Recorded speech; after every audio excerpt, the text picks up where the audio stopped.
Okay, so we'll talk a little bit about digital forensics tools.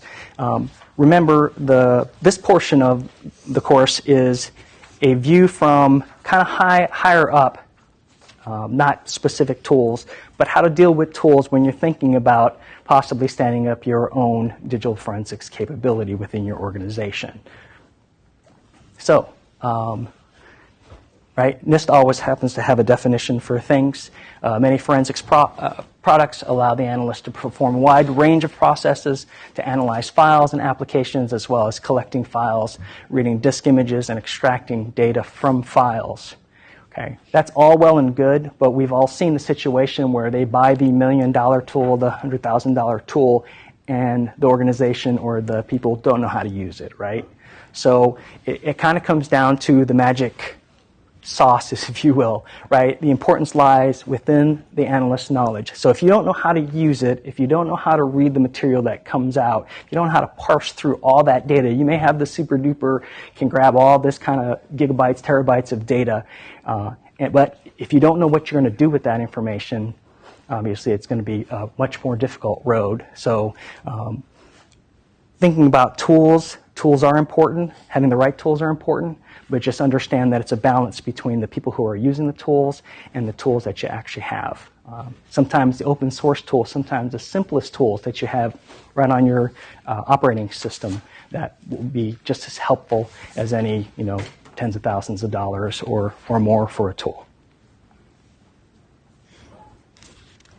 Okay, so again, from an organizational standpoint, you want to be thinking about the training and the preparation. This should occur before an incident, right? So, and this seems very obvious, but I think many people have been a part of an organization where you were supposed to be trained to do something, you were supposed to get together with this team to learn how to do this thing before it actually occurred, and you end up jumping through hoops to figure out how to do it on the fly, right? So you want to work to. And this talks about documenting and attempting resolution of any issues to occur. We're talking about practicing, training, and exercising, right? So if you're going to set up a team, you want to put them together in such a way that they have the opportunity to work together and they get to try out their tools before an incident happens. Because you don't want that to be the very first time they try something, is when you're trying to jump through hoops to get at what actually happened. Okay? Having the tools ready in advance and up to date. That can be interesting, right? Who hasn't turned on a Windows machine after about 2 to 3 weeks? What does it try to do when you turn it on and also try to turn it off?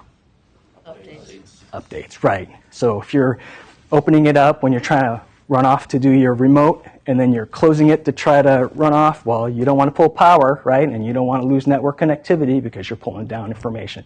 So keeping things up to date, right? And sometimes the most recent version of the particular software comes out and it'll fix the little issues that you might have had. So you want to stay on top of those kind of things, right? Having adequate media storage. From the get-go, it's very difficult in the middle of it to try to find your drives and make sure that they're wiped and formatted correctly. Staying on top of that, very, very important. So this is just a best practice, placing the tools on the prepared media and then using one media device per machine imaged, if that's possible. Sometimes your resources are such that you have to use them on multiple devices, so you want to do the best you can to separate the information. But as a best practice, if you can, you try to use one for one, and that way, if anything happens to